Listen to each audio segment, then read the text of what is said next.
It's Thursday, you know what that means. This is your captain speaking. He is El Jefe Moses Marquez, and this is Max Wrestling number 437. We are a week removed from a thrilling Fight for the Knowledge 2, where we crowned a new Knowledge champion, and El Jefe was crowned two-time King of the Mic. Two-time. And also on today's episode, new champions crowned, and a return to Slammiversary. 2 injuries hit WWE, and Blood&Guts. Possibly 3 injuries from what I've heard. Oy, no, don't do it, dude. But before we do a damn thing, make sure you guys mash the subscribe button on YouTube, follow us on SoundCloud and Spotify, wherever you get your podcasts, you can find us. And for all your Max Wrestling needs, head to maxwrestlingnet.weebly.com. Let's recap, so let's talk some smack. The cap is ready for the Friday Night 3-Way. Woohoo.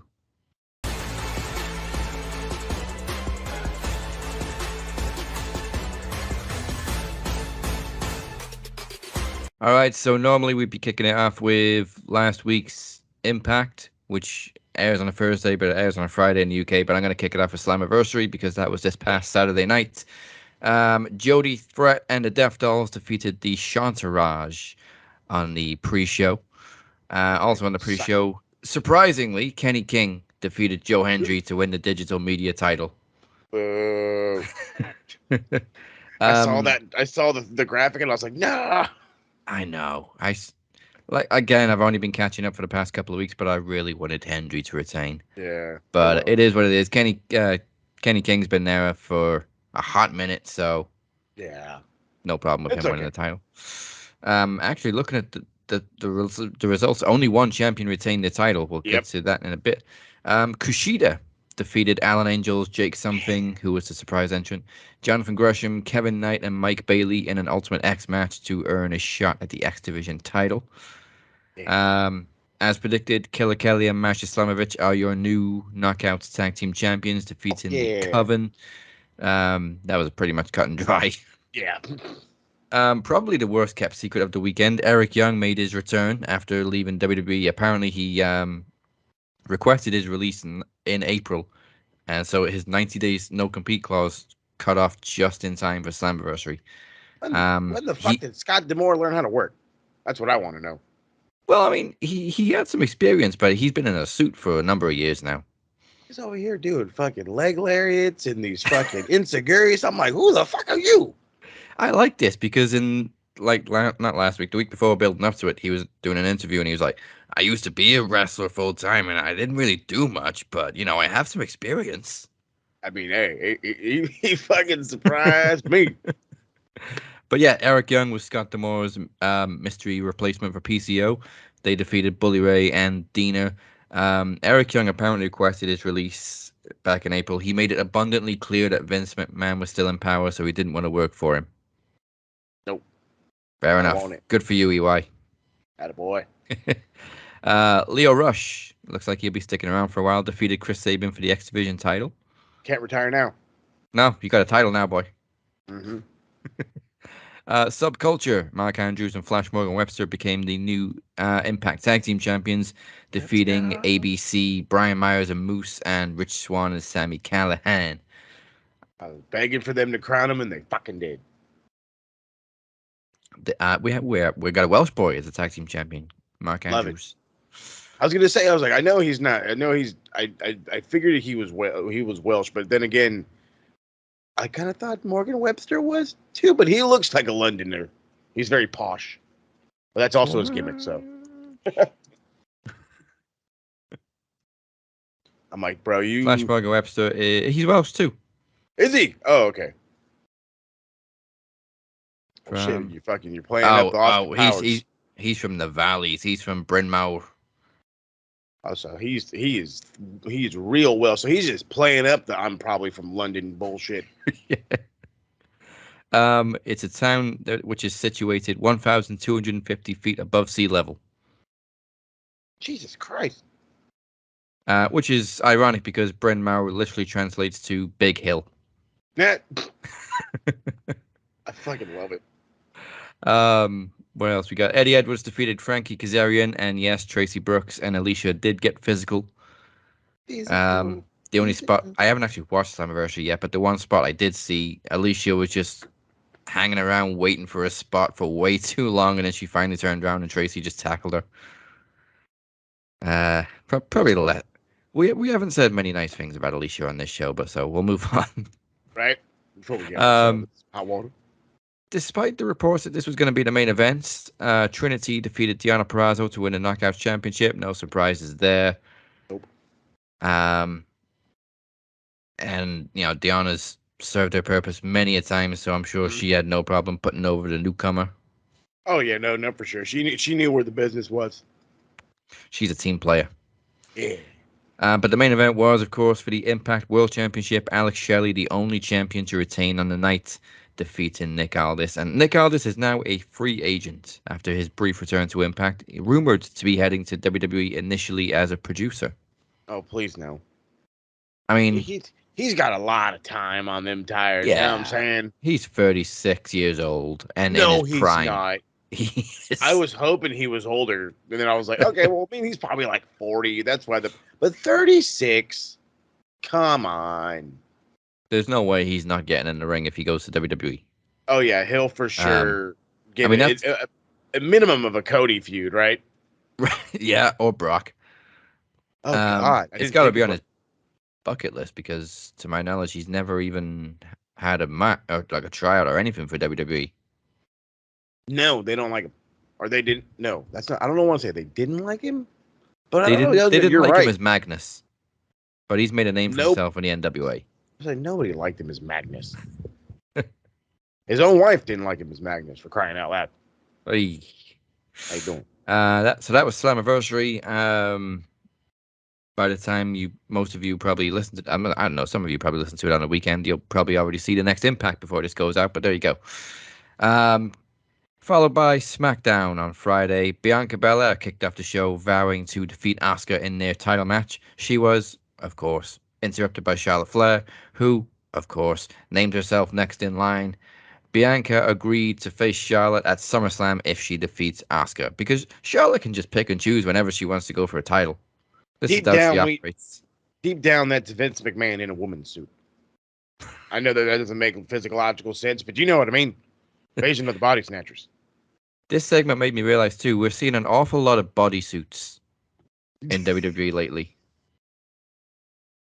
I don't know where this sudden fascination came from. The moms. The moms. You got to cover the body. Well, then you got Becky in her Adidas PJs on Raw. Hey, that looked mighty comfortable. She did. I'll just show up like this. I'll be fine. And I fight. That's what we do. I'd kick Trish's ass and then take a nap backstage. I can see it. She has a whole pallet back there laid down, pillows, and like, who sat here? So I think this was the first injury of the week. Pretty Deadly defeated Ridge Holland and Sheamus with an exposed turnbuckle. However, Elton Prince picked up, I think, a separated shoulder during the match. In a move with Ridge Holland. A lot of people immediately go to blame Ridge Holland. To be honest, it didn't really look like his fault. It was one of those release throws, and Elton just landed shoulder first. I mean, there was plenty of rotation on it. It was just he landed flat as a pancake. No, so to be the advocate here, because the last time I shat all over fucking Ridge Holland, any release suplex is you better fucking learn how to fall, bud. I'm sorry. Yeah. Like I'll throw you as safely as I can, but you're learning how to fall. Yeah. And actually, the injury didn't actually happen in this match. I think they had a rematch on a house show the next night. Because injuries always happen on a fucking house show. Then fuck it. Well, yeah, because they're probably out there having fun, trying to try something different. But it's fine. I'm a little upset because like I'm enjoying Pretty Deadly. I enjoyed their NXT run. I kind of thought they got brought up a little fast, but whatever. So there's that. Kathy Kelly, I didn't even realize she was back. Interviewed Grayson Waller, who made jokes about his recent Twitter interactions with The Rock. Please don't go there. Nope. If The Rock's coming back for anybody, it's got to be Roman. That is it, and that is it. There is nobody else. Excuse me? Bailey defeated Zelina Vega before Shotzi appeared in a pre-taped promo shaving off the rest of her hair. Of course, Bayley chopped some of it off last week. Obviously, this is all storyline to cover the fact that Shotzi is shaving off her hair to support her sister who's currently suffering with cancer. So, massive respect to Shotzi. And I think she'll make it work. And she's always had that punk vibe anyway. I was gonna say, right? If there's anybody that can pull that look off, it's Shotzi. I am gonna miss the green hair though. Yeah. But God, but then imagine it like all spiked up and like, come on, I can already see all like the crazy fucking hairdo she's gonna start doing once it starts to grow back. Yeah, that's the thing. It'll grow back. Oh yeah. And then finally, Jey Uso addressed Roman Reigns injuring Jimmy before Paul Heyman and Solo interrupted. Heyman claimed Jimmy getting hurt was all Jay's fault, as Solo said he'll never forgive Jay. Jay and Solo came to blows, and even Paul Heyman received a super kick for his troubles. Everybody gets Jey super Uso stands kicks. strong. Everybody super kicks for everybody. That's right. Let's go, Jay. Let's just go with that one. Make it super swift and simple. Let's go, Jay. But then people bitch when the Young Bucks super kick everybody. Oh, hey. Hey. Some people haven't had their coffee this morning. Too fucking bad. We're coming at you raw. How you look? Yeah, and I'll be going in Raw in just a little bit. But first up, it's Rampage. Keith Lee and Dustin Rhodes defeated 2.0. How you doing in the blind tag team tournament? Taya Valkyrie squashes Izzy McQueen before randomly being confronted by Toni Storm and Saraya for reasons. Okay. Tony insults Taya. Taya challenges her to a title match at Battle of the Belts for reasons. There you go.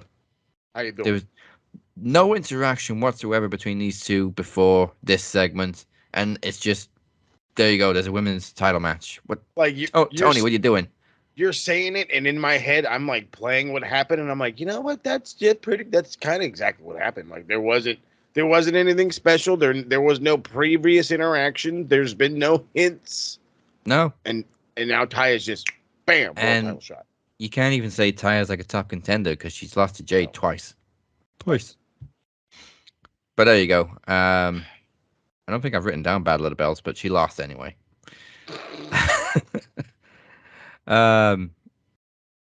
Hook accepted Jack Perry's challenge for his FTW title on Dynamite. Very, very Hook style. He's in the middle of eating lunch somewhere, out on the street at a restaurant, and then there you go. I'll see you Wednesday.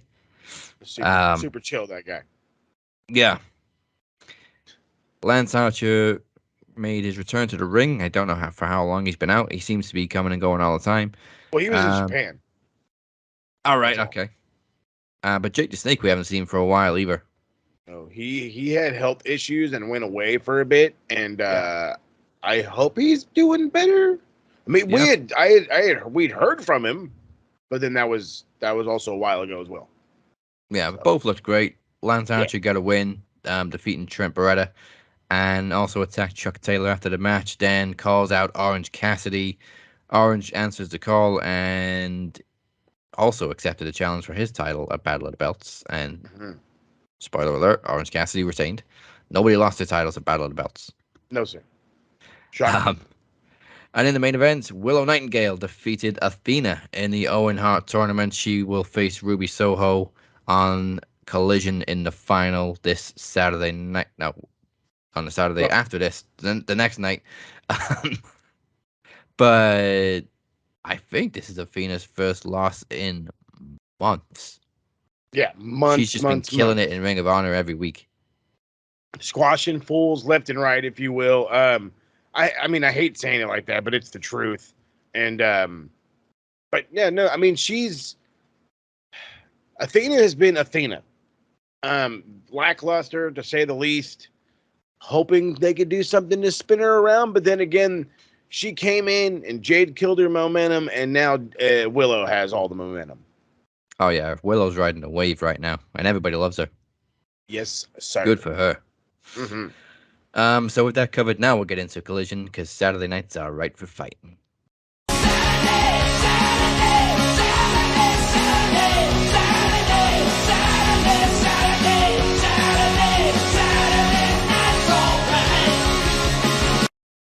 for Collision.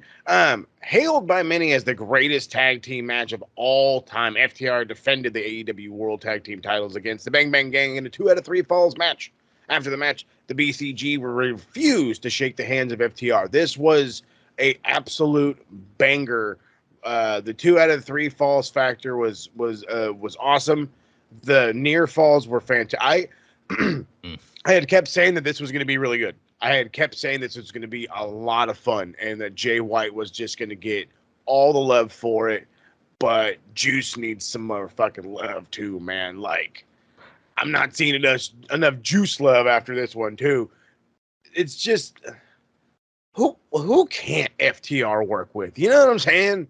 Like, these dudes haven't been here but a couple months. Who can't FTR work with, man? This is, it blows my mind how truly good they are and how already underutilized the Bang Bang Gang are. So let's fucking stir it up ASAP. Yeah. Willow Nightingale defeated Ruby Soho to win the women's Owen Hart tournament, and I popped like a goddamn child. I'm afraid that she may have gotten hurt though, so I'm not 1,000 on that one. I tried to listen to Uncle Dave, and I don't know if she's like out, and if she is, that would suck because I'm pretty sure she's got a Ring of Honor Women's title shot on Friday tomorrow. So, that's right. Kings of the Black Throne defeated a bunch of fucking nerds. After the match, Andrade comes out looking for his mask, but was held up by security. I'm not like clamoring for this. I'm glad they're doing something with Andrade, and I'm glad it's Aleister Black. Yeah, it's this is gonna work, but will it actually elevate Andrade? That's where the question keeps coming into my mind, and it definitely ran around in the TSK. That's for sure. And thank you, Jesus. In the main event, Ricky Starks defeated CM Punk with a roll-up and holding the ropes to win the men's Owen Hart tournament. Thank Jesus he could cheat all day long. Brent watched him cheat, and he didn't give a fuck. So, I love this. Fuck Punk. He didn't need to win. I'm pretty sure that was the idea, though, from the jump, was this guy has to win this thing. And then they spun it around, ran with the momentum. Well, I'm thinking they're running with the momentum of Ricky. And cool. Now, of course, there's always that fun question of what do we get to do with Punk? And personally, I don't give a shit. But, well, there you go. Now he's free to do whatever the fuck y'all want him to do. He put Ricky over. Can't really complain. You know what? You're right. I'm negative Nancy for no reason. I don't. He put a young cat over. We should be happy. We should be thankful.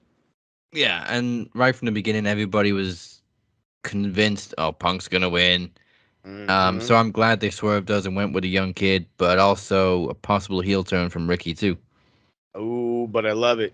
Small little things, but sometimes what they say: if you ain't cheating, you ain't trying. Yeah, I think they ran over on Collision too because they cut the show and then went straight into Battle of the Belts, and then we saw Ricky just snatch the trophy off Jushin Thunder Liger. Oh, he fucking ran away, and Liger's like, "Wait, what the fuck, man? What are you doing?" I'm supposed to give it to you. We were supposed to do the thing in the picture. Where's my picture? Fucking Liger's like, I got my suit on and everything. That's what he said. I'm retired, bitch. Come on. I'm fucking sweating, and you run away? Fucking Ricky. Speaking of running away, let's get into it raw. It's time for the cap to go in raw, because it must be Monday.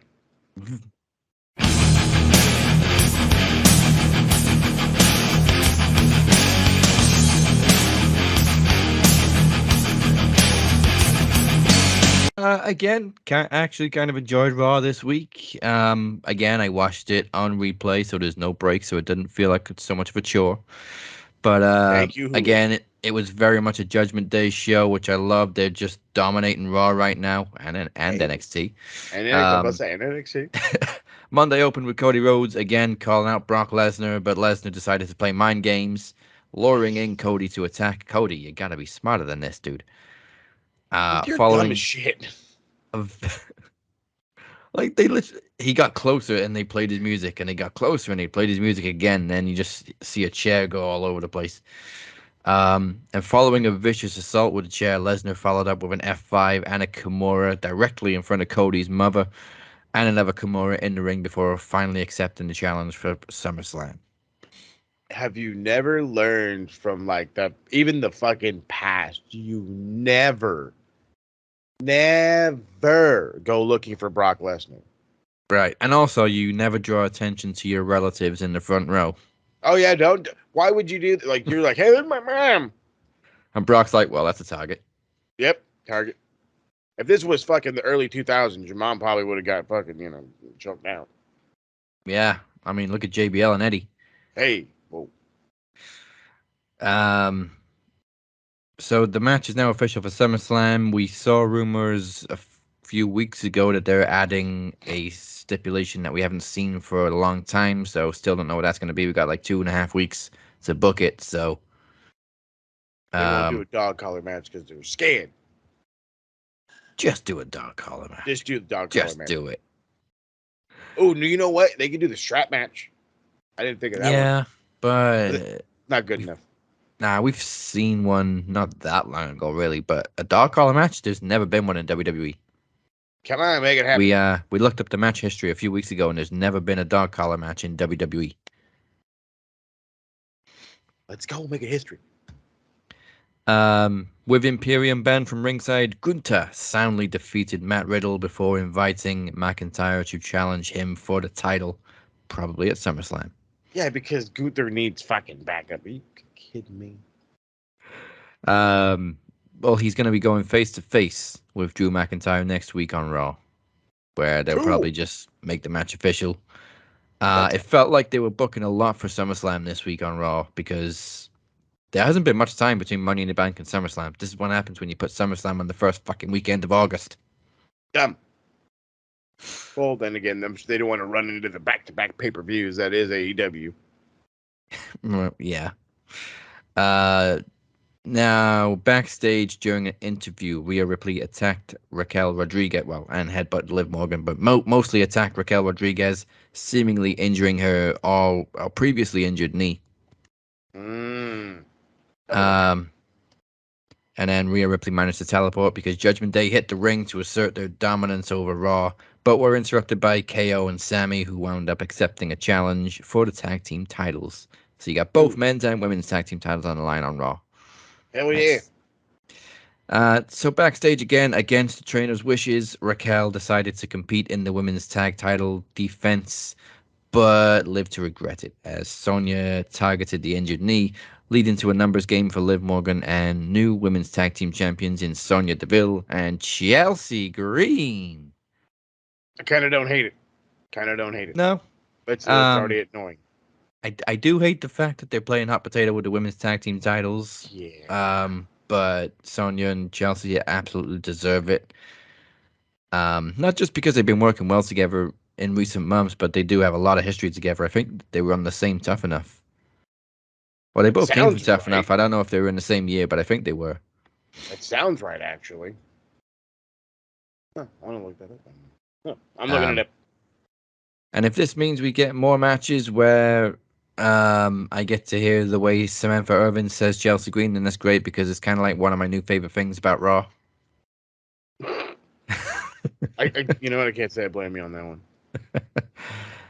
Finn Balor interrupted a backstage interview with Seth Rollins to demand another shot at the world title at SummerSlam. This was a beautiful segment because they shot it like a really intense movie scene. Where they were just sat face to face.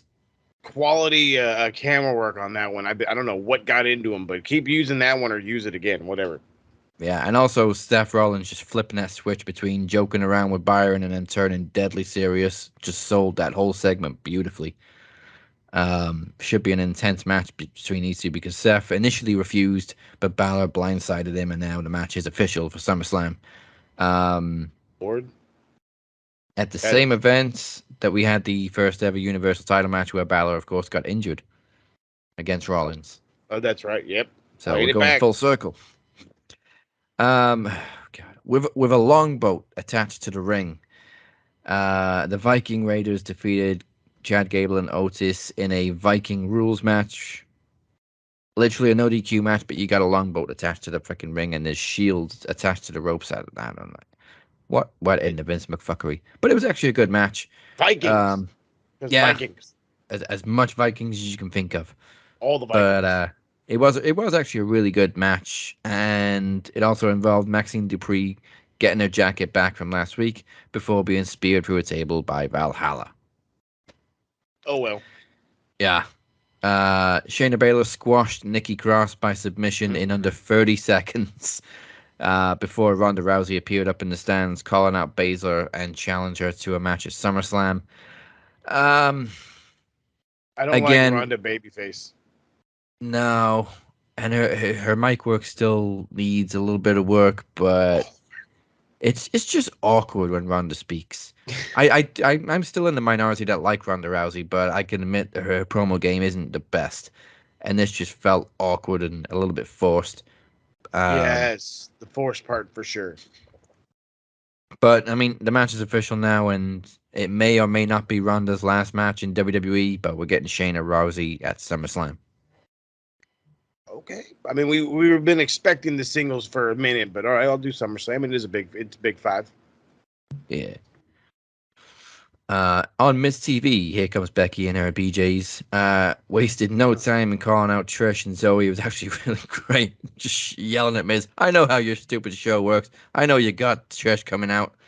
Trish refused another match initially, but the enraged last kicker managed to goad her into accepting on the condition that she beats Zoe next week.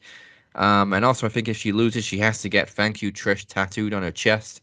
Was Oh, another it's awesome. stipulation. That's stiff right there, boy. But Becky agreed to the stipulations, whatever. She just wants to get her hands on Trish. Chaos ensued as they broke into a brawl, but Becky made short work of the two of them and rips off Trish's mask. I don't know if that nose break was legit because her nose really does look bruised still. Unless it was very good makeup. No, I think it was legit because when I had seen the highlight clips and I was looking because I kept thinking to myself, I said I thought she was good, but then again, I mean, you might be right though too. Maybe it was really good makeup, but I don't know, dude. It looked for real. Yeah. If it was makeup, good job. That's all I know. You sold me. And of course, Becky knows all about having a broken nose. It gave birth to the man. That's right. Big Bronson Reed. He now has a nickname, Big. What? That's defeated Shinsuke Nakamura by DQ when Tommaso Ciampa just randomly attacked Bronson Reed. And as a result, a frustrated Nakamura kicked out Ciampa, just smack him in the face. I'm liking this angry side of Nakamura. Apparently, we're going to get an edgier Nakamura going forward. Okay, edgy Nakamura, I like it. Yeah, doesn't necessarily have to turn heel, but he's not taking any shit. And they tried to get an interview backstage, and he was just like, "I'm tired of everybody getting involved in my business." Yeah. And they're like, "What do you mean?" He's like, "I'm tired of everybody getting in my business." Just walked away. So I pissed off Nakamura is what we got now. Uh-oh. People gonna die. Yeah, your chests are gonna die, people. Mm-hmm. And in the main event, Finn Balor was chased out of the arena by Seth Rollins as KO and Sammy defended the tag team titles against Priest and Dirty Dom. During the match, well, actually towards the end of the match, Liv Morgan furiously attacked Mommy. This caused a distraction for Dirty Dom, allowing KO and Sammy to both hit their finishers to retain the titles. Yeah. There you go. How you doing? Yeah, like I said, it was a decent Raw. No sign of Vince's paws on it, unless you count the Viking Rules match. But again, it was actually a good match, despite the stupid boat. Right, but besides the dumb decorations, it was actually pretty fun. Yeah, it was a Fiend street fight, which Vince is famous for, but it worked, I guess.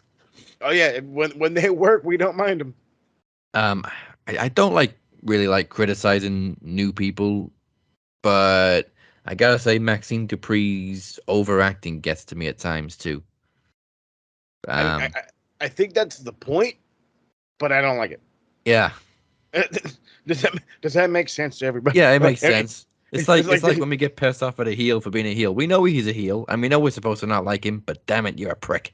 like you're doing your job then, bud. Okay, you're doing your job to the fullest of degrees. Jesus. So that was Raw. Now, a little bit of a change this week. We're going to talk Dynamite. Well, I'm not, but we're going to have a quick, short TSK mini takeover to talk last night's Dynamite featuring Blood and Guts. Yeah.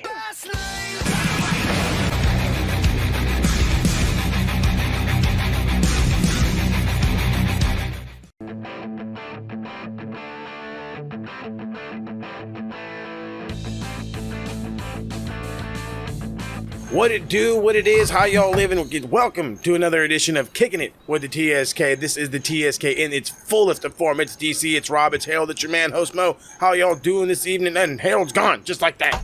But it's all good in the hood. And he's bam, slam a jam right back. I don't know what happened, bro. This happened the last time, though. I think we're good from here, though. Oh, don't worry about it. This is going to be so much fun. I'm already going to love this show. All right. So let's keep it rocking in the hood. Talking blood and guts. It finally happened. Kota Ibushi, we talked about him I want to say actually last week. Yeah. And he finally is here. We have some things to say about him, but of course you know how we got to do it. We got to go through the whole fucking show, and we got to get to the good part at the end. So before y'all do that, make sure you hit the subscribe button right here on excuse me, youtube.com/Max Wrestling. And Jungle Boy Jack Perry, finally, AEW Gold. FTW title or not, it's AEW Gold. Is it though? You can complain all you want. I don't give a shiz on the biz. It's gold for the guy that came out to Beethoven, who I swear to God, there was another wrestler that came out to Beethoven. I swear to God, else I think has done that one before. Because I heard that and I was like, are we watching a commercial? Is there an old wrestler coming out? And then I was like, oh. Well, what a fucking curveball from, was it Tarzan? Yeah, my initial thought when Beethoven kicked in is just like, here's Walter. Walter's back. Yeah. There we Walter's a free agent, just like that. Yeah, it was a little strange. In my opinion, like I was saying with the boys, little? It should have been, in my opinion, something a little more greasy, something a little more rock and roll, something a little Sunset Boulevard-ish, a little Motley Crue, okay. Van Halen. I mean, it probably cost an arm and a leg, but Welcome to the Jungle is there, Do you really think, though, I know this is a whole different topic for these wrestling fans, but let's get into that real quick. Do you really think it would cost that much to get that? Yeah. He paid for Jefferson Starship without fucking question. He paid whatever the same fucking fee is WWE paid for Cult Personality. What other fucking song did he buy? Welcome to the Jungle is a whole league above those songs. You're talking Axl Rose. Exactly. Axl Rose, he's going to want his money, all of it. He wants the Thunder Snow money. Yeah. He'd have an easier time probably getting like Dr. Feelgood or something, but to get freaking Welcome to the Jungle. Jungle would have been brilliant. Would have been brilliant. What there would have had there had to be some kind of alternative. What they could have done, unless they're working on something and it's not done. I personally, hope so. What I think would have been a cool freaking idea: take his old theme and just turn it, do like a hard rock cover of it. Kind of like they did it with Nakamura's theme when slow it down a little bit, like a slowed down remix of it a little bit. That's not a bad idea either. Actually, I don't hate it. It would be edgier for sure. And hey, if it doesn't work, it costs you nothing. Yeah. You got to remember when WWE first used This Fire by Killswitch Engage, that was Orton's theme first. Yeah, it was. Yep. For like 2 weeks. 1 week. 1 week. He hated it and said, "I'm not doing it." It didn't work it didn't work. It just didn't work at all. And then Punk used it, and it was like, oh, okay, this isn't bad. But Punk hated that too. Punk hated everything. He hates himself. But hey, as we opened up last week's show, that's a whole different topic for a different day. But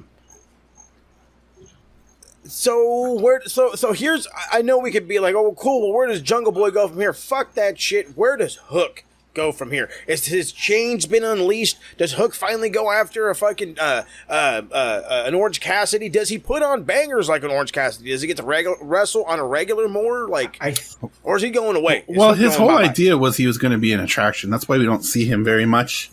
But I was surprised at the graphic when he came out, 34-0. Like this man hasn't lost a match. He's wrestled 34 matches and he's not going after a title. Like, bro, what? Like, he should already be in there with OC or Christian or the Dinosaur. Sorry. That any one of them. Other subject though. That's true. We can run with that one all day long, but it does. I know it does chap my ass because I'm not curious. Give me a quick one, DC. Hookhausen. Okay, but where does that go? And if that doesn't go immediately to the tag titles, it's Flounder. Yep. I'll tell you right where it goes. First match back for Danhausen, World Tag Team titles. I don't give a shit who. Have him squash FTR for fuck's sake. Squash FTR. I'm talking bring Danhausen in, does the curse. I mean, hell. No, I mean, I'm not denying you here. Don't get me wrong. It makes sense to the wacky guy in me. It does. Don't get me wrong, but like, come on, you can't have FTR do that one. Yes, you can. Oh yeah, you lose all credibility. Do you not remember the shit that you had them go through with WWE? Okay, this isn't WWE though. It wouldn't be nearly that bad. Yeah, it probably wouldn't. That would create so much heat. I don't know. To have 10-star FTR drop it to you. Am I that fucking closed off, Harold? Am I that closed off? You know me, I don't mind me some vaudevillainy, but I think we're opening up a can of worms. I don't know if we're ready to go down that alley. Jesus, we gotta pin that one we gotta pin that one and literally just go off on that one because that one I feel like is like 40 minutes in its own. Easily 40 minutes in its own. So if you didn't catch the match or you didn't pay attention enough, don't worry about it. It was nothing to be that moraled by. And of course, Jungle Boy wins as every fucking bad guy does. He cheats to win. So beat him with his own belt. Again, we're fucking Taz. Come on, man. What kind of dad are you? Get out there and help your kid. Yeah, Taz should have walked off on commentary. Yeah. At least walk off. I do like the fact that he was trying to sell it that he was upset. Just like, he didn't have to mention nothing. Yeah. Good but if he would have slammed the headset down and walked off, I think that would have been a bigger impact. That would give you that little extra. Another missed opportunity with that is the vignette that they had before the match with Jungle Boy burying himself essentially out in the desert. Limo pulls up, he opens the door and gets in. He hesitated for a minute and it made it seem like he was thinking about whether he wanted to get in or not. Or I don't know if they were possibly alluding to somebody was in the limousine. Possible missed opportunity is at the end of the match saying who was in the limousine. Facts. You could have spun it. You could have spun it in a totally different way. You could have ran with it 100 different. Hell, you could have made Taz a goddamn manager in this one time instance. It was Taz. I think we were talking about amongst us actually. What if Taz turned on Hook and sided with Jungle Boy? Now that would have been something. I mean,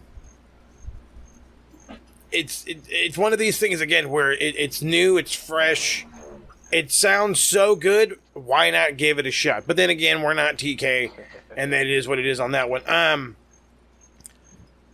So, was this a Chinese restaurant? Was this a Japanese restaurant? They looked like they were eating orange chicken. MJF and Adam Cole. You didn't take me to a Chinese food restaurant, did you? Oh, you damn pores. Or whatever the fuck goddamn MJF said, because he's hilarious. Chinese restaurant in Boston. That's what it was. It's getting better by the fucking day. Again, I swear to God, they ate it looked like fucking orange chicken. Adam Cole is doing the worst "oh, my mouth is on fire" impression I've ever fucking seen. It was so bad. Like, my 6-year-old could do better. It's just bad. MJF, whatever. But they apparently... First off, I've never... Okay, and I've been to a plethora of these, like, you know, ramen bars and all this other shit. You know, sake houses, if you will, where, you know, they give you the sake in a bottle. They've never served me fucking 2 big-ass cups. And just for me to start chugging, hey, man, this water tastes weird. Oh, it's 100% alcohol. What the no, that did pop me. I'm not going to lie. And then just to see MJF pretend to be drunk, again, this was... The buddy comedy works for me. And we then started talking, well, who makes the turn? Do you go full bore with this? Do you make sure that these guys never break up? And I'm all for it. I'm all for it. Keep them together forever. You can throw Roddy in the mix too. Fuck, there you go. There's your replacement for Bob the Fish. Is MJF. Bring back Kyle O'Reilly. You're welcome. I don't know, man. Oh man, I mean, I'm not a fan of all of this stuff, but I mean, if it helps the story, cool. You know, cool. My biggest bitch, and I think it's great. Like, I think the buddy comedy shtick is great when it's done correctly. Right. But this is where I take issue with the fans. They will call this the greatest shit they have ever seen, but yet if WWE ran the same fucking storyline with the same 2 guys, they would shit all over it. Yep. Tell me when I'm telling lies. Son of a bitch. I'd laugh at it today. I'd laugh. What do you mean? They're doing it right now with Sammy and fucking Kevin. But you get what I'm saying. You get what I'm saying, though. I think I get what you're saying, and I think you're leaning more towards those fickles, those quote-unquote casuals, or whatever the fuck you want to call it. The IWC, if you really want to round it out that well. But I don't mean, like, I don't know. It's... To be fair, I hate it when WWE does it too, so... When people say to be fair. Oh, to be fair. To be fair. To be fair. To be fair. To be fair. To be fair. Oh, to be fair. Yes, sir. If I find it funny a little bit, I will consider it a roll with it. This is my thing, is with MJF and Adam Cole, they're so good at telling stories in the ring. They did plenty of that tonight. In the ring, before their match, during their match, after their match. That's as old school as it gets. You watch an old NWA episode or some old show, and the matches they're telling are in the ring. It starts in the ring, or it's just a quick little vignette, and something happens at the beginning or at the end of a match to connect it all together. I don't need a 15-minute video of them having dinner on top of them doing all that storytelling in the ring. It's one or the other to me, and I prefer the in-ring product. But then again, that's just me. Not to mention, we got a 10-minute freaking dance contest before the match actually even started. Oh, come on. That was plenty. Like, that should have been it. That was the greatest dance-off I've ever seen in all of professional wrestling, and there has been a plethora of them. But, no, I mean... I guess I'm not... I was going to say, I want to agree with you guys, but in reality, I'm in my own boat. I'm liking this. I'm taking it for face value. I'm taking it as they're feeding it to me. And right now, what they're feeding it to me as, they are constantly playing up the idea that one of these guys is going to turn on the other one. It felt like it was going to get stale because, they were just going to be best friends, chummy, hey, buddy, forever. And then they literally just tonight, over Adam Cole looking at this fucking belt to trigger MJF and say, "Oh, what are you doing? Right. Well, why are you looking at my belt like that?" And now we already have a seed planted to start the breakup. But that's the thing. Does this continue? Is this jealousy that MJF is going to get over? We don't know. And to me, it building on, and it looks like it's going to build all the way to like the end of August. I'm all about it. You know, I'm all about it. Do I think MJF is going to lose Adam Cole for the title? No. I think he's going to keep it for a long time. I think MJF's losing it to CM Punk, and I think we all know it. That's terrible. But everyone talks about this. I think the bigger question is Sammy and Daniel Garcia. What's going on there? What's the story there? They did kind of diss Jericho going back up the ramp. They did. Well, I would too if my boss wore, fucking sparkly high heels. Yeah, that was enough for me. Fuck your shoes. Fuck your shoes, bud. I'll be honest. Give me more Sammy and Daniel Garcia as a tag team. Give me more of that. They're enjoyable. Yeah.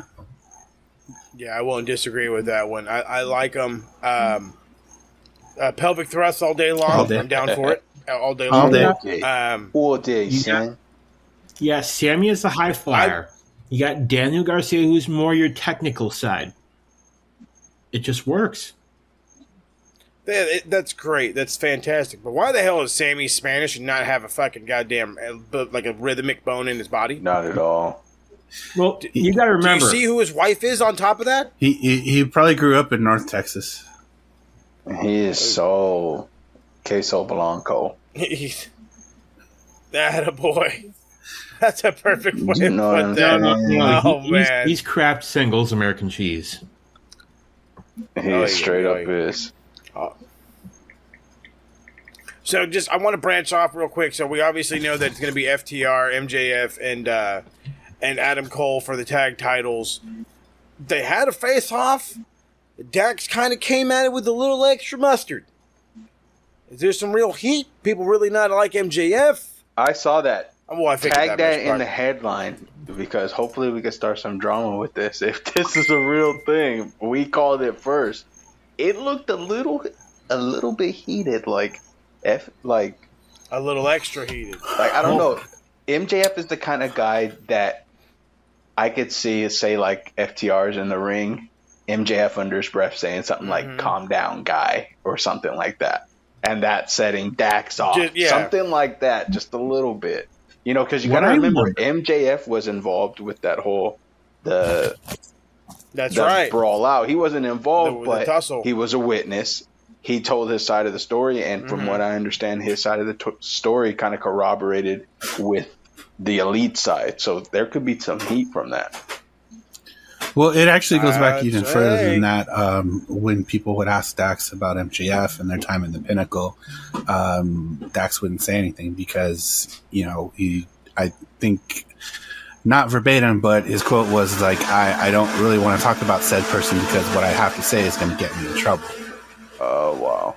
Right. What I kind of wonder is if the plan is to put the tag titles on MJF and Adam Cole, even if it's just a brief, couple week reign, FTR is big on, tag team wrestling. Like, would that lower the value of the tag titles? Good point. Warner could be pushing for the MJF Adam Cole tag team. I could see that. Or then again, maybe we're all just reading in too much to this. That could be a thing too. Smart man. It's always possible. Sometimes a cigar is just a cigar. Amen, brother. Hey. I heard that one. But again, that's one of those fun things. We could spin off on that forever. We did get a cool little backstage segment. We had all of it was or the best friend George Cassidy, Chuck and Trent, and then the ultra fine looking Chris Statlander, and then of course on the opposite side you had it was just Darby and Nick Wayne just by themselves, right? Yeah, something of that.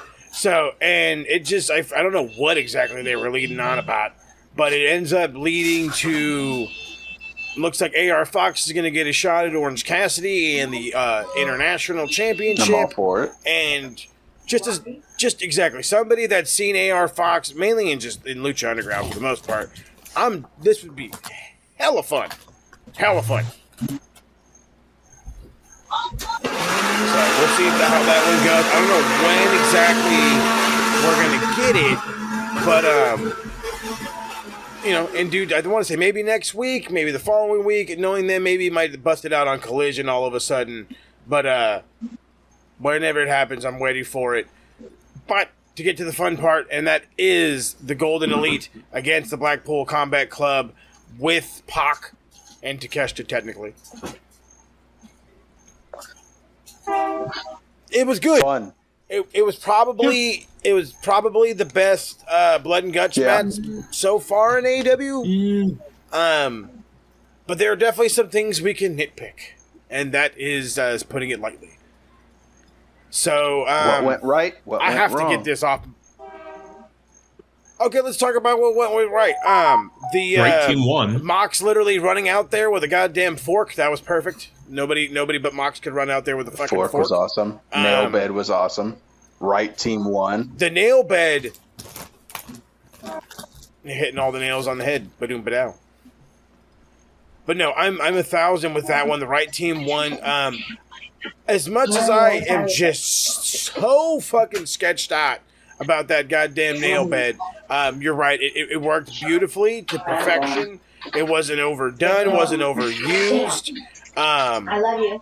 We had the glass part for the initial shattered glass all over the thing. That was a pain in the butt.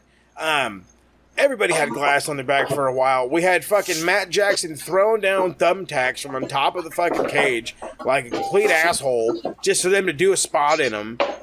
Yeah. This was just a whole hell of a lot of fun. I thought that was a good way of introducing the thumbtacks, because when have you ever seen raining thumbtacks? Yeah. Raining thumbtacks. I had mixed feelings Raining on that thumbtacks. spot, but I love that thumbtacks were involved. I'm a big thumbtack fan. Yeah, the fact that they kind of saw it coming and bumped anyway, but I mean, again, we're here to have fun and take it for face value, but as much as there was a lot of good, there was definitely some bad, some very much pointed out, and unfortunately right now, all bad is pointing to the debut of Kota Ibushi. So, first off, he's got a theme that is recognizable. I've heard it somewhere. Maybe he's used it before in his, maybe the last time we saw him in Ring of Honor or what have you.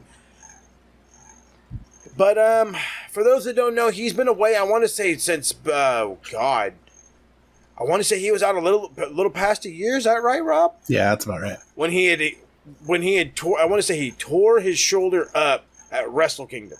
Yeah.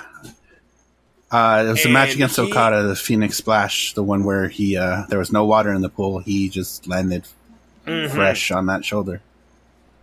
I love the way you put that, no water in the pool. Yeah, he did come down extra hard.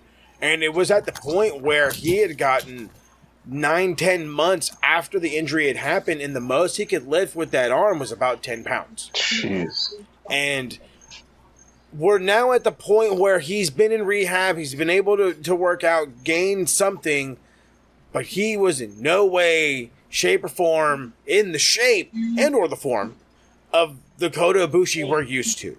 The guy that looks like he was literally carved out of granite, the guy that you create a wrestler and make... Set all the stats to max. Yeah. Max, especially weight. Big Fat Kota has my new chant because I've become a fan of fucking English football. Because of that, they have chants for everything, so my new chant is Big Fat Kota. He looked like a panda. Yeah. The guy looked like a panda out there. About he 43, 44. Hey. He looked like McDonald's was the only thing he ate for about 2.5 months. And it's showing every bit of it. He watched Super Size Me and took it literal. Which is quite unfortunate. His last match was against Mike Bailey at Bloodsport, which was a hell of a match. But that was in, March? Yeah, the ring rust was there. He had a couple botches. Big time. And he's just seemed to be moving slow the entire time. He seemed to walk down to the ring. He walked, even though he was like punching through people, which was cool, obviously. Well, yeah, his striking is there. Yeah, but it was just like everything was slow. Everything was slow is a absolute understatement, if I say so myself. It just it was bad. I mean, I don't really know how else to put it. I don't think there's a nicer way to put it. He didn't look like Kota Ibushi in any shape or form. Not the WWE version, New Japan version, DDT version. He didn't look like Kota. He barely moved like Kota, and it was just disappointing in all aspects, in my personal opinion. And it's not necessarily a jab, but it again, taking it for face value, it wasn't what we were expecting. And again, you have to understand that this guy had a major significant injury, and he took a long time to recover. Hopefully he gets there. Yeah. No cheeseburgers, lots of cardio. No carbs whatsoever. No carbs. There we go. I can get that. No, come on. You gotta have the noodles. Gotta have the noodles. Protein noodles. Come on. I just felt protein that noodles. Everybody else was bringing a certain level of aggression into the match that seemed absolutely appropriate, and even Claudia was on another level. The other side to this is everybody else in that match wrestles on TV somewhat regularly. Pac even has experience wrestling on TV. It's different when you wrestle in front of, say, New Japan, where they're not on TV on a regular basis. They have their events, yes, but wrestling on that kind of event and wrestling on a worldwide scale is totally different. You'll have...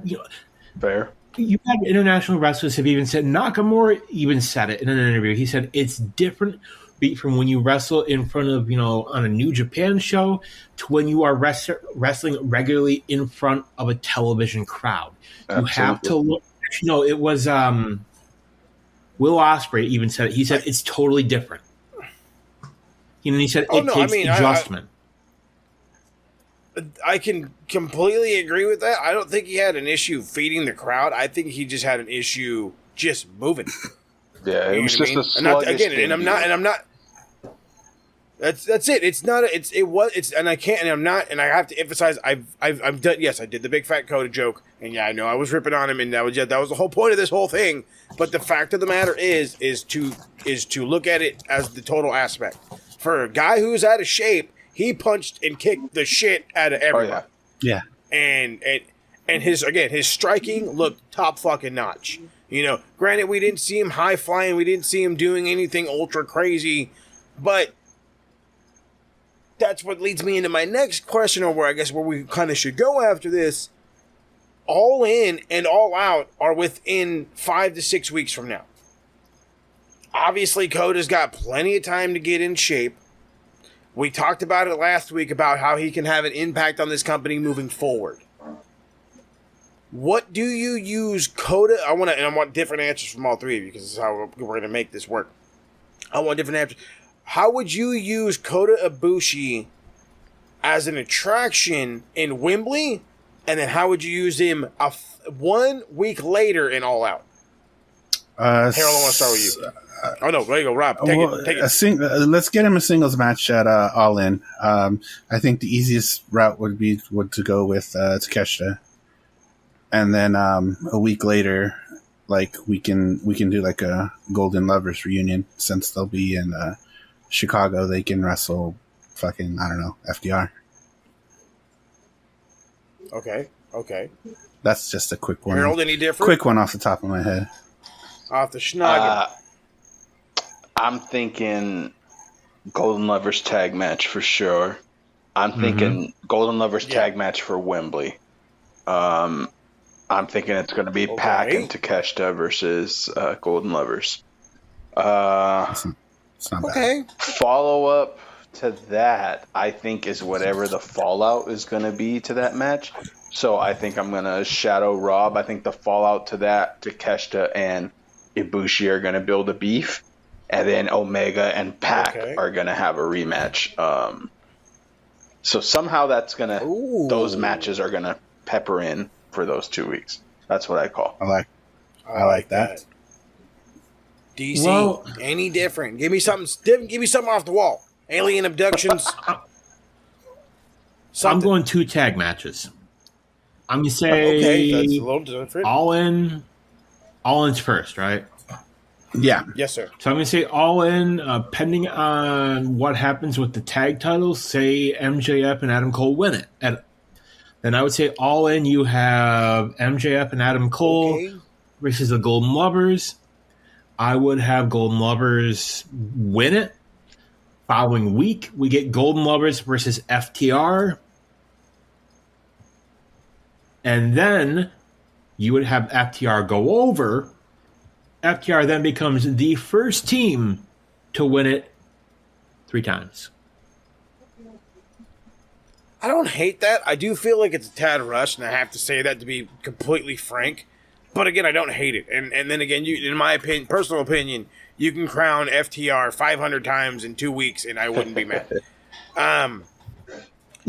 You made me spin off of this, and my whole thing with. But go ahead, Harold. I was gonna say, if you want something off the wall, I got an off the wall idea. Okay. And this is real off the Arms wall. crossed. I'm ready for it. Blow me Wembley away. Stadium. Blow me away. Stadium Stampede. I don't know. They might get a little wild because this is their first time over there. They feel like they're gonna owe the fans a lot. What more than having the Elite and BCC battling it out with the fans going all throughout the stadium? It's a possibility. Wow.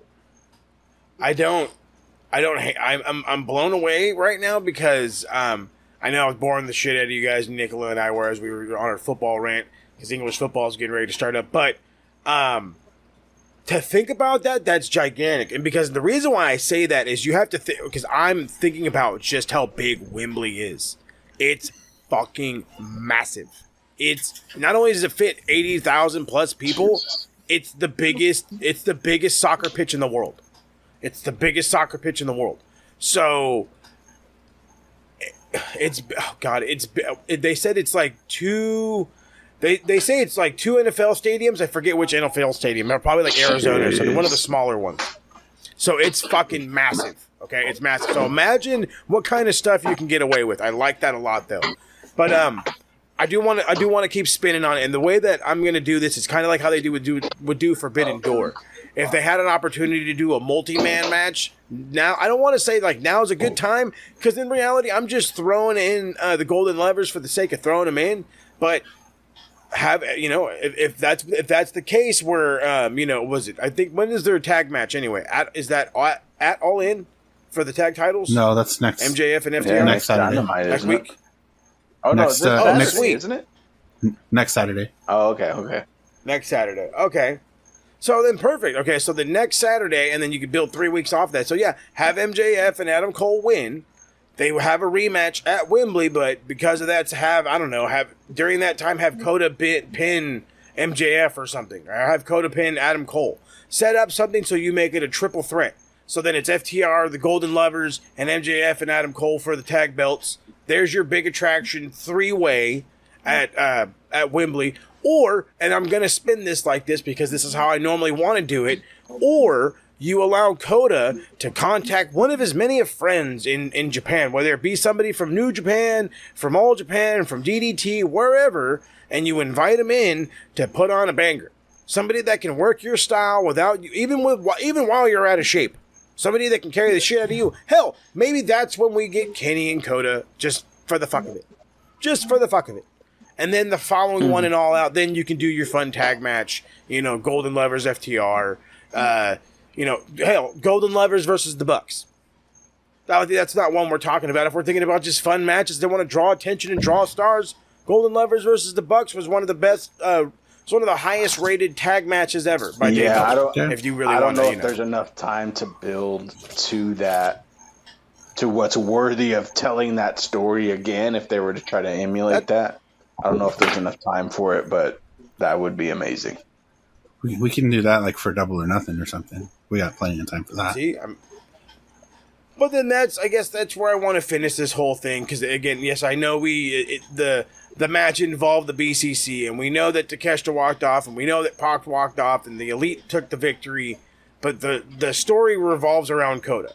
And the reason why is because we are unsure how long he's hanging out. We're not sure if hopefully he's going to improve physically and, in ring. And say those two things come together, how long does he hang out? Does he go till just double or nothing? Is he here for a year, 2 years, 3 years, 4 years? I think we even had the discussion. Would he even have the decision in his head, the knowledge to even consider going to WWE, even if it is on a shitty NXT contract? I don't think so. I think he's mentioned before that he wants to open his own wrestling school or to train wrestlers. So I think with AEW's help, Tony Khan's help, I think he's probably going to open his wrestling school, and he'll probably work on a part-time contract with AEW and teach out of his school at the same time. That's what I would predict out of that situation. So you think he'll sign You think he'll sign multi-year? Yeah, I think he'll sign multi-year. Searching Twitter for All Elite graphic, nothing yet. Right, nothing yet. Must have gave it to about 9 o'clock. TK comes down, realizes what he's done. But then there you go. That's perfect, Rob. I mean, I did ask you, and I know you're pretty strong, and there's no way he'd want to go to the E. And yes, we're adamant about him doing the school, but is a multi-year contract in his thing, or do you feel he'll continue to play that free agent role that he did while he was in New Japan and only sign for a certain period of time at a time while he does some shit? I can see that.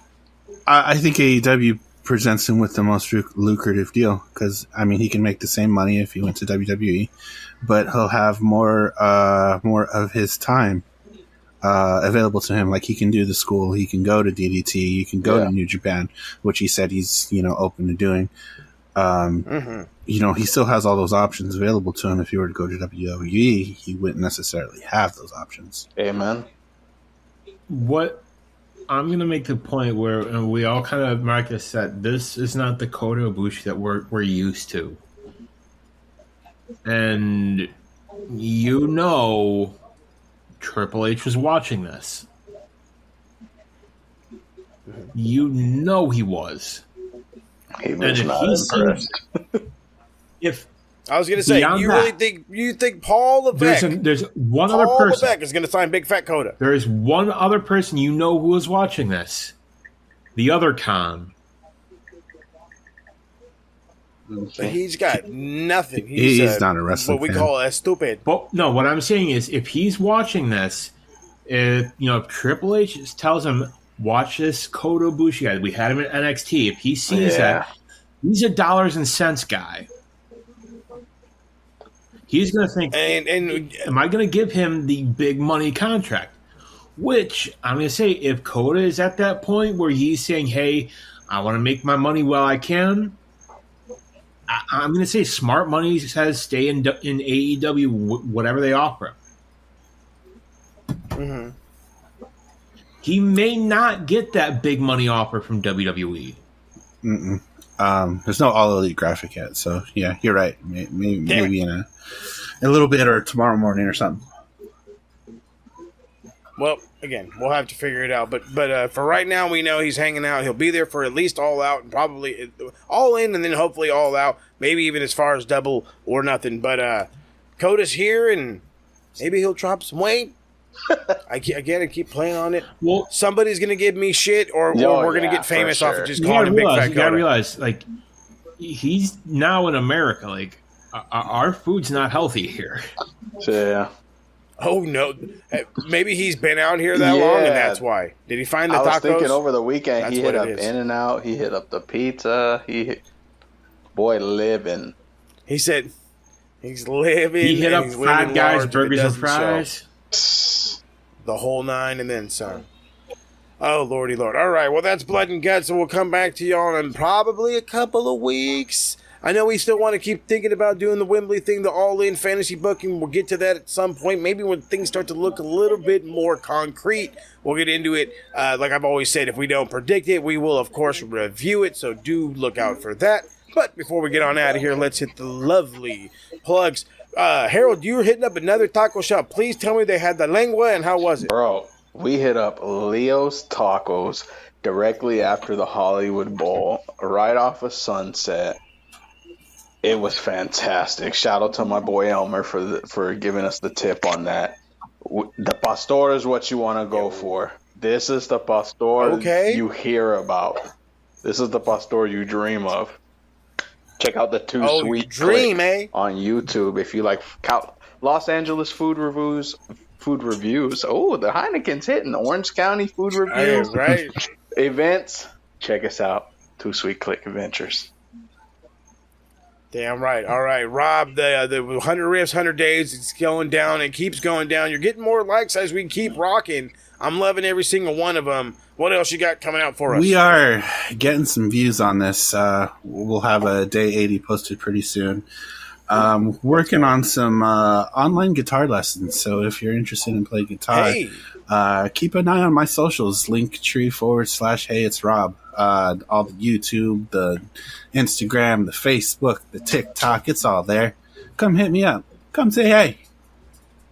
It's all there, and check them all out while you're in your underwear. Just don't take pictures of yourself. DC, we remain the longest reigning tag team champions in Mac Wrestling history. You are the new knowledge champion. You have a triple threat ahead of you in a few weeks at Promo Slam.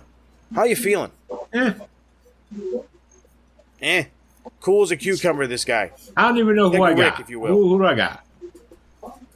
As of right now, it is, and don't quote me on this one, it is, I want to say, both Feeney getting a rematch and the guy that probably deserves a rematch more than anybody,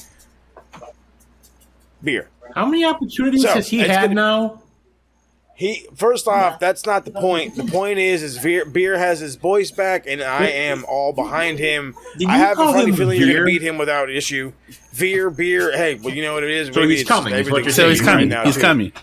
Veer is coming, but we had to change his name to Beer, so that's the only way he'd show up. How you doing? Well, anyways, all right, we're going to get on out of here. I appreciate y'all for stopping by. We appreciate y'all for stopping by. Make sure you're subscribed to Max Wrestling's YouTube right here for more of the lovely TSK. Thank Big Kyle for the lovely new logo, and we appreciate him for it. And we'll catch y'all the next time around the bend, as we used to say on Retro Rewind. Too sweet, boys. Let's get on out of here. People say online, this is shit Mark say. Y'all make me not want to be on my phone. You know your damn role and shut your damn mouth. Sit out, Marks. Names have been changed to protect their stupidity. Okay. We have one nerd from TikTok this week. Yeah, and then he branched out onto Facebook, so we're going to steal his Facebook post. Let's just say, let's just call him Lime Punch. Let's go with that one. His last name is Lime, so fuck it, let's go with that. And I'll go verbatim on this one. It says, I'm both an AEW and a WWE fan. I love all pro wrestling, but I'm not afraid to point out when something sucks. And I've learned that last week AEW diehards will defend any turd they put in front of them as long as it has an AEW logo on it. Now, I'm sure WWE has the same zealots, but this angle was just embarrassing. It made no sense and made everyone look dumb. Look at the screen. He's talking about last week when they had revealed that Kota Ibushi was going to be at Blood and Guts. He says, and don't say, well, you shouldn't watch BTE. You should watch BTE. No, I shouldn't have to watch a separate YouTube show from a national televised cable show for something to make sense. Here's the thing. The look at the screen to find out who my partner is has been a thing forever. Forever. Like, I'm literally looking at in my brain right now something from the 90s, back in the red, white, and blue rope days of WWF, where they were like, and your mystery partner is... And they point to the video and they fucking show this guy on a microphone. Hey, what's up? I'll be there next week or whatever. It's how it's always fucking been. It's how it's always been. WWE has done it since the 90s. I think they just did it recently. I'm pretty sure they just did it recently. Could be full of crapola, but then again, well, no, wait a minute. Didn't somebody just have like a mystery partner? It could have been an NXT thing as well, or I could May just have been think of NXT. it could have been NXT. But the point of the matter is that this is nothing new in wrestling. This isn't. Oh my god, this is just embarrassing. No, Kenny got beat. It was getting his ass beat, and just like in WWE on somebody, the music saves them. They come out, or oh my god, the video, they're beating up somebody in the background. The video that introduces my partner beating your buddy's ass in the background, where you're beating my ass. Something. Yes, did I think just the actual it's just a video? Yeah, it's a little stupid, but again, compared to all the other stuff, it's not that fucking bad. It didn't suck that hard that everybody looked terrible. They didn't all look bad for beating the crap out of Kenny and, oh, they ran away because of a video. That's what wrestlers do. They run away at the sound of music, for fuck's sake. Do you guys not understand that? That's how wrestling works. It's they hear, oh crap, good guy theme, and the bad guys run away. It's why do you think they run through the crowd? It's not to interact with you guys. They're running away. Well, they're not allowed to steal your drinks anymore. Nope. Well, John apparently doesn't give a shit because he keeps throwing bottled waters in the fucking crowd. Yeah, but at least he signs them. Attaboy.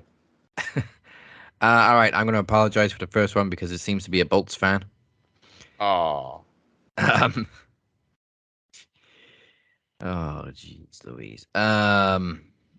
Shawn Michaels did an interview which Fightful of Shit posted. Yep. Shawn Michaels saying, or quoted as saying, I can't disagree with those who argue the business is a little softer, but it's healthier, which is true. Facts. So we're going to call him Bolt Hub. Bolt Hub says, I don't even want to read this. People bitch, moan, and bellyache too much. Just give me Nikita Lyons versus Gigi Dolan in a vibrator on a pole, loser gets stripped naked match, and I'm good. There's some things that shouldn't come from your brain into your tweets, and that's one of them. Plus, you can probably find stuff like that for free. Bruh, there are sites aplenty. Sites aplenty. Hell, but I mean, he was on Nikita. He said Nikita Lyons and Gigi Dolan. And I'm like, oh, hey, how you doing? And then he got all extra. He got hella extra. You could have literally just been like, bra and panties match. All right. Hey, you know what? We all thought it. And we probably wouldn't be roasting the shit out of you. We'd just be like, hey, keep it in your pants.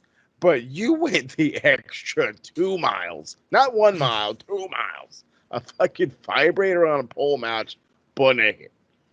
How in the first off, this is a children's product. How are these grown, beautiful women going to get butt naked? That's not going to happen. It's just not. The PG rating was created for dudes like you. And it's now enforced because of motherfuckers like you. Stop the horny. That's perfect. Stop the horny. You can get in the bed and cool down. Fuck yeah, throw some fucking water on him. I feel kind of bad for him because he probably posted this before the news broke, but so JD from New York, sorry I'm not changing your name, everybody knows who you are, went on Twitter after SmackDown and said they had Shotzi shave all her hair off. My God, guaranteed that's a Vince McMahon call. There are just some creative decisions you don't make. Most of the time, that's one of them. Of course, it wasn't a Vince McMahon call. There's a very personal reason that she shaved her hair off. Yeah, this is one of those ones where it's like, especially as a content creator and as a fellow content creator, and even as a fan of JD, you gotta kind of let things happen after a little bit. You can't just take it for. And we talked about this on the TSK intro, or I guess insert, if you will. You got to take things for face value, and he took this 100% at face value and didn't even think about anything else and ran with it. And it's like, okay, I get it, but maybe there was, and this is always happening when these guys get jumped in the back and they got hurt. We then find out that they had an injury. Why didn't you wait that 2 hours? You know what I mean? The 2 hours, 3 hours. So when she can explain, she did it on her Twitter, right? I think the news broke on either the Friday night after the SmackDown or on the next day.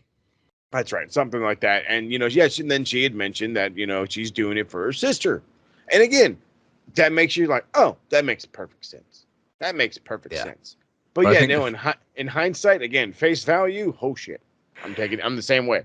And I think the thing that rubbed people the wrong way also was when that news did come out to explain why she shaved her head, he didn't apologize or anything. He was just like, no, whatever. That's JD for you. He's not gonna apologize. But also, I think that's a Vince McMahon call is his fucking catchphrase. It is. Put it on a t-shirt. He's definitely a Vince. He's not a Vince supporter. That's for sure. And there's nothing wrong with that. No, sir. So regrettably, JD, you can get in the bin this week. Sorry, they are marks, and that's the shit they say. Stay away from the wet guy. Yeah. Bolt guy, you stay in the bin.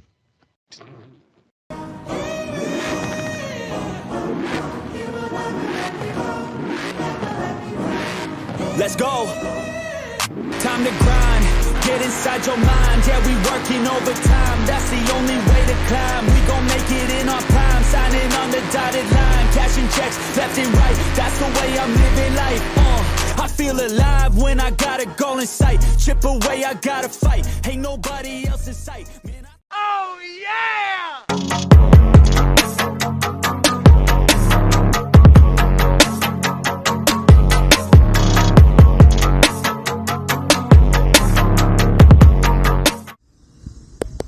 Hello? Hello, SpongeBob? Are you done flipping Krabby Patties now, SpongeBob? Because now you got a real problem. Mr. Reed, last time we met, you showed up to my house and you laid me the fuck out. Which I gotta say, that takes balls. That takes balls, kid. But now, see, the problem is, you should have made sure I stayed laid out. Because now, not only am I seeking revenge, but now I'm going to embarrass you in front of the thousands upon thousands at Promo Slam. That's right, Chris Reed. I'm challenging you at Promo Slam. Now, you can either be there or be square, or you can stay at your minimum wage job and hand out french fries and milkshakes this summer. Choice is yours. I'll see you at Promo Slam, kid. Moses Marquez, you have escaped justice for far too long now. I allowed you to keep your title to face your sins, and you found a way to survive at Trivia Takeover, at the expense of one of your soldiers. But now it is time to end this story. Meet me one more time at Promo Slam for your world title.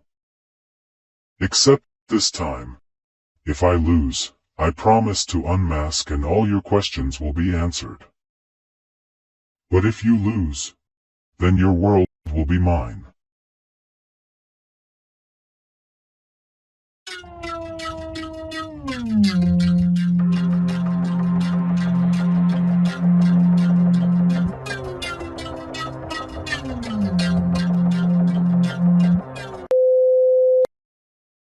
Welcome back to the Cap and Mo Show.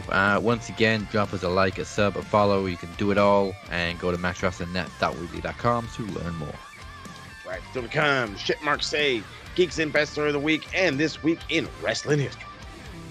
But during the break there, we just saw Anon Mascaras make a challenge to you, Moses, for the world title at Promo Slam.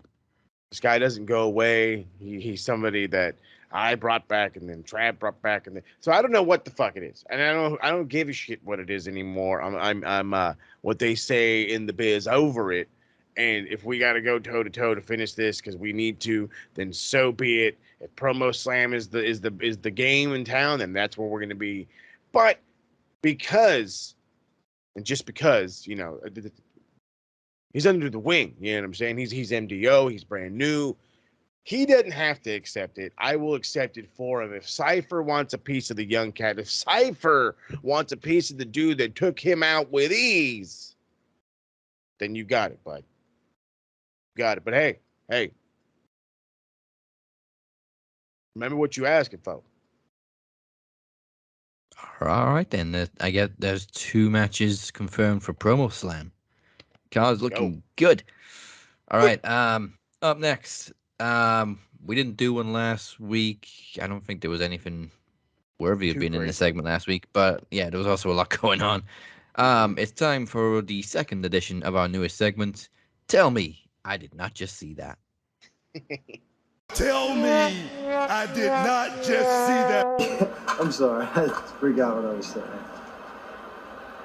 That's not right. Not so much the most shocking moment of the week. It's mostly the funniest moment of the week, and I don't know why this one just really tickled me. So at the start of Raw, Cody comes out, and of course, we didn't mention it, in his hometown of Atlanta.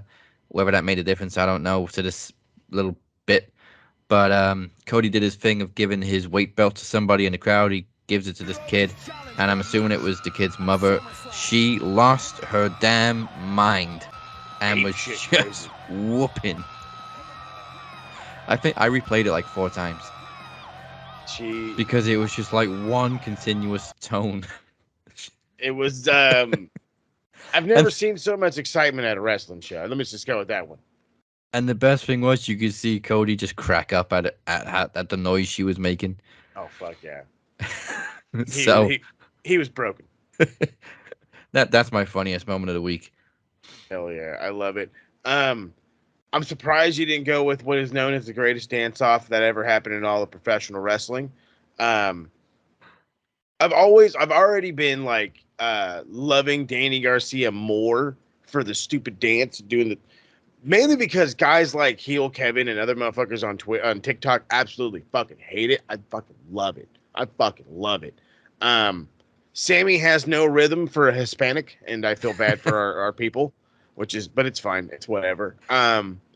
But I'm more referring to when Adam Cole just pulls out the fucking Key and Peele and just hip thrusts like nobody's business. And then it's the Jericho line of there's women passing out in the 3rd row. And I'm like, there sure is. Britt Baker right now is covering every television in the back. Don't you look at those thunderous thrusts. Oh God. It was the greatest thing I've ever fucking seen, and I will forever now associate hip thrusting with white men. But there you go. But I mean, that's the whole point of Danny Garcia. He openly is a mock of a sports entertainer. And it's glorious. And if you don't get it, I'm going to steal Teddy's line. It's not for you to get. Hey, how you doing? Okay, we're almost at the end of the show, but we got time for This Week in Wrestling History. Yeah.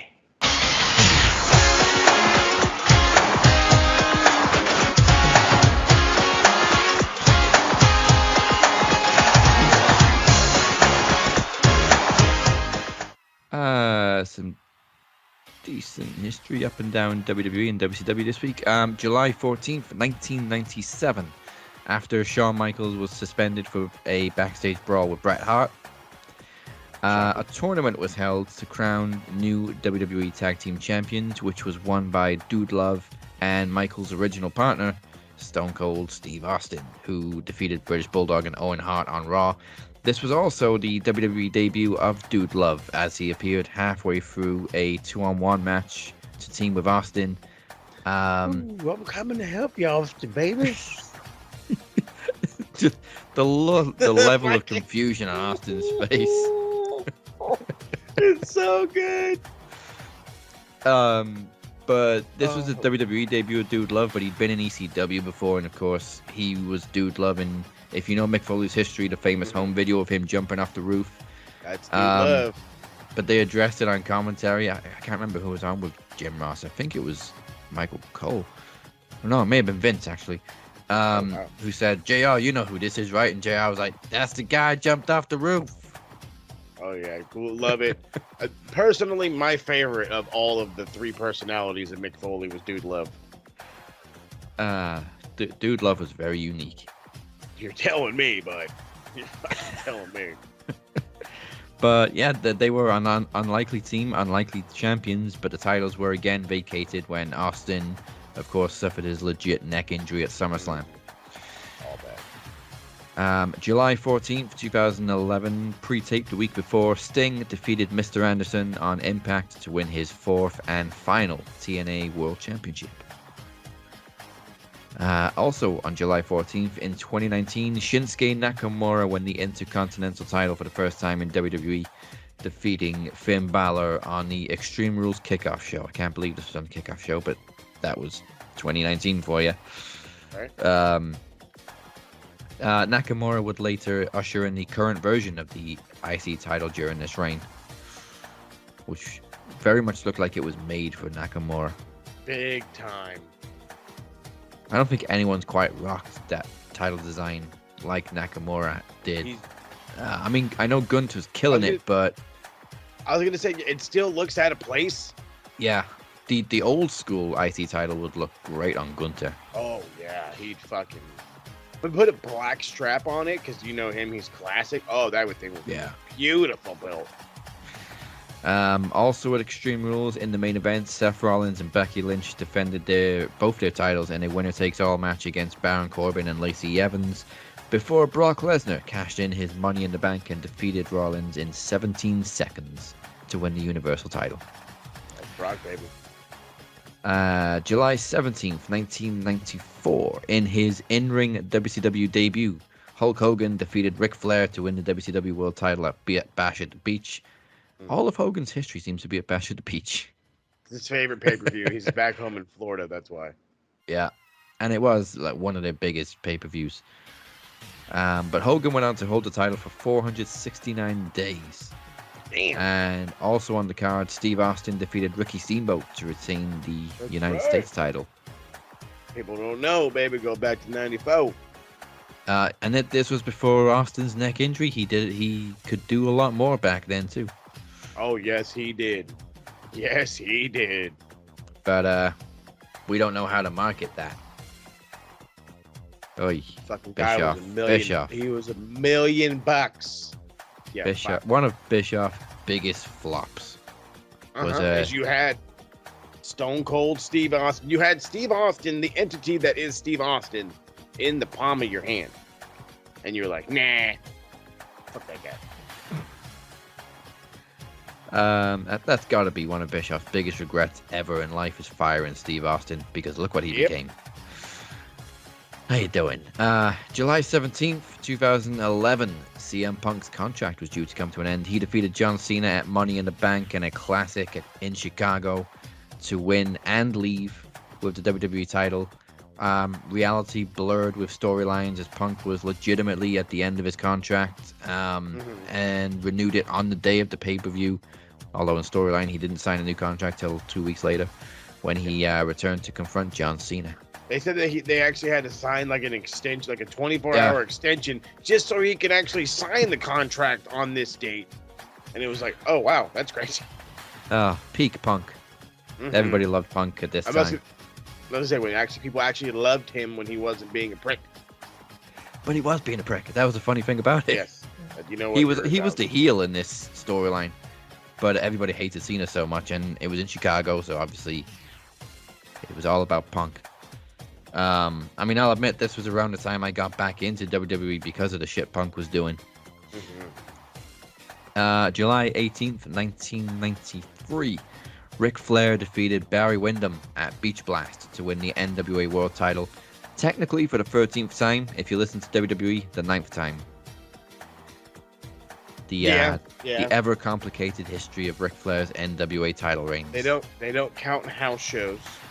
They don't count international reigns. And again, I think we've said this plethora of times. Like, if you count Puerto Rico and the couple of house shows, I think Ric Flair's reign honestly jumps to like 22. Yeah. And most of them were against was it Harley Race? Race. Dusty, one of them. Harley, Dusty, and oh my God, Instinct. Yeah. It was his most title defenses. I was like, you dropped the title on a house show, but we'll go to the next house show and you're still a champion. What? Still champ. Okay. What happened? Well, we're gonna sell tickets, bud. Oh, okay. And finally, I almost don't want to talk about it. July 19th, 2020, WWE presented perhaps its most ridiculously named pay-per-view of all time, The Horror Show at Extreme Rules. Because some people don't want to say no to Vince. Featuring an equally ridiculous card, including the infamous eye for an eye match between Seth Rollins and Rey Mysterio, where Rey Mysterio storyline legitimately lost an eye and then grew it back. And the absolutely forgettable main event cinematic Wyatt Swamp fight where Bray Wyatt defeated Braun Strowman. It was so fucking bad. This show was awful. Just garb. Just garb. Like, why? Literally nobody just said to Vince, well, that name for the pay-per-view kind of sounds stupid. No, this was during the peak. I don't want to say the peak. Yes, man, this is the peak of the I don't want to get fired. Yeah, well, it was right in the middle of the, well, pretty much at the start of the pandemic era. Yeah. And WWE were just... Go ahead. They were just doing crazy pre-recorded stuff. Yeah, right. I was just gonna say, I was like, yeah, when you're pulling shit out of your ass and pre-recording, it's like, hey, wait, buddy, right here. Like they had a performance center, they had a ring, they had an empty arena. You could literally just do the normal shows you were doing, but they seemed to come up with as much crazy shit as they could possibly think of in 2020. I mean, hell, we had don't forget the zombie battle royal, whatever the fuck that was. Yeah, lumberjack. Whatever the fuck. Was it Miz and Priest? That's right. Oh, and then even worse, like a weird ass pairing. Oh my god. But then again, you know, you can't talk shit on the E because they do no wrong. No, they're golden. But then again, us AEW folk that have actually criticized them for when they do wrong, we as long as it's got the AEW logo, right? We're waving the flag. It's like Tottenham, whether they get fucking lose to anybody, I'm still waving the flag. Matt Hardy, Sammy Guevara, how you doing? Hey. But that's all your history this week. I think we bitched about them for like 3 weeks. All right, so thank you to everyone for joining us last week for Fight for the Knowledge 2. We are speeding ahead to our next special event coming at you August the 4th. Our 8th annual Promo Slam. Last week, I soundly defeated Beer to become a not one but two-time King of the Mic, and as a result, it is El Jefe versus the Captain for the television title. That's right, we headlined it. Also announced last week, your new Knowledge champion, Daniel Crimmins, will defend in the traditional triple threat action against Beer and Kenny Killer. Will Beer finally become Knowledge champion again and hold it for more than 2 minutes? Hey. Will Kenny become a 4-time champion, or is the reign of DC just beginning? I'm pulling for my tag partner, but I also got a soft spot for Beer. And you had it confirmed by me earlier tonight. Cypher wants to be a big boy. He wants to put on those big boy pants. He's got a shot. Cypher goes one-on-one with Chris Reed. If he wins, he will get a world title shot at Promo Slam. Or Promo Series, my bad. Mm-hmm. And also announced just moments ago, it will be Anon Mascaras challenging Moses for the world title one more time. And now, if Mascaras loses, he must unmask. Stakes are high. We'll also predict SummerSlam and announce the group MVP and EVP. Will Travis finally be dethroned? And another one of DC's reigns just beginning. For more information, go to maxwrestlingnet.weebly.com/promoslam2023. All right. That's pretty much all of the show. Let's find out, finally, the Geek of the Week. Pencil neck geek, gritty freak, scum-sucking peahead with a lousy physique. He's a one-man, no-gut, losing streak. Nothing but a pencil neck geek. Pencil neck geek. Whew. It was hard to find fucking shit marks say this week. People were actually on their behavior, so good for them. About fucking time, no. Except for that one guy, you know, fucking stay off the horny. Oh God. I'm sure there's somebody more deserving, and I'm sure If I did a little bit more fucking research, I'd probably find him. But in all reality, as excited as I was for the debut of Kota Ibushi, I feel like he was nowhere near ready to go. And if you heard from our segment earlier with the TSK, like you feel my feelings on it, and I will repeat said segments right here. Big Fat Kota. And unfortunately, because of that, and again, watch me eat my words in like a month and a half. But for this week, and I want the heat this week, it goes to Big Fat Kota. Wow. I'm sorry, bro. He looked like a panda. Okay? He looked like a fucking panda. Hey, it's WWF. Granted, I don't want him to hit. That's fucked up. I don't want him to hit me.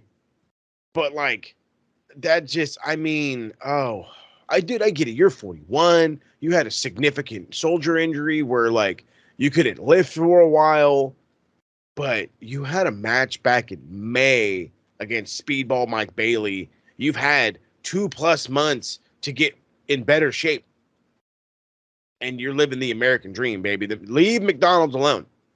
Stop it. All right. Now let's find out this week's MVPs of the week.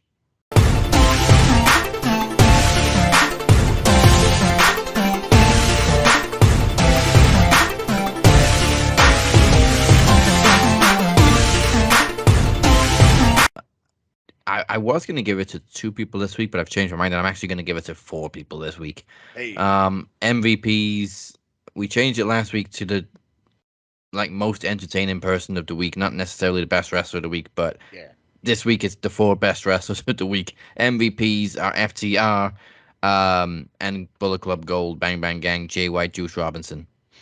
Fuck yeah. I'm sorry if that's an obvious call, but the match was fucking stunning. No, it was fan-fucking-tastic. If you've ever seen a 5-star match on fucking television before, you just did on last Saturday. And if you haven't, guess what? You still can, because it was that good, and you should. You absolutely should. Whether you like FTR, whether you like Jay White or fucking Juice Robinson, whether you even like AEW, if you're a wrestling fan, this was a hell of a match. Hell of a match. I can't say I've ever seen a mid-match standoff "This is awesome" chant before. Nope. Especially after 2 falls. I was going to say, yeah. So yeah, more of this. And of course, I wasn't there to talk about Dynamite earlier, but it looks like FTR and MJF Adam Cole is coming very soon. Yeah, and then that's literally spinning it off. And as you heard the guys and I go through, you don't know how they could spin that. How would you spin it? It is, does MJF and Adam Cole beat FTR? Then does that go and mean that we're going to get them at does that mean maybe we have that tag match, like a rematch at All In, and then have like the one-on-one between Max and MJF at All Out? Or maybe we go with my crazy idea and figure out a way to throw the Golden Lovers into that just for the sake of cool teams. You know what I mean? Just, there's so much you can do with it. But it has to end with either the breaking up of MJF and Adam Cole or this is never going to go away of Adam Cole and MJF, because either one has to happen. Either we're going to love it and have it for the rest of our fucking lives, and I'm all for it, or you got to break it up. And they're slowly cracking the concrete, if you know what I mean. Yeah. I'd like to see him have a tag team title run before they inevitably break up and MJF turns on him, and it's going to be heartbreaking. I don't give a fuck if it's 2 weeks. Yeah. I swear to God, I don't give a shit if it's 2 weeks. Give me the best 2 weeks of my life, besides me with my wife. It'll be the best 2 weeks of MJF's life. Hey, how you doing? That's good enough for me. All right, so thank you for joining us. I hope we rocked you harder than Dawn Marie rocked Al Wilson. Hey. But before we go anywhere, here's what Moses has for you Pencil Neck Geeks this week on the A to B of Retro Rewind.